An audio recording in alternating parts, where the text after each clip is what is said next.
भैया भैया भैया ये प्लीज जूते खरीद लो, मैं आपको सिर्फ 100 रुपए में दे दूंगा भैया। भैया प्लीज खरीद लो भैया।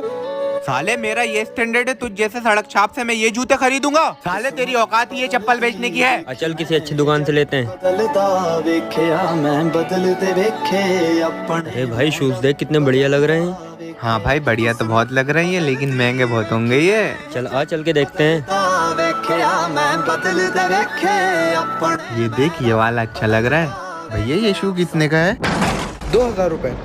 आप मुझे पहचाना क्या?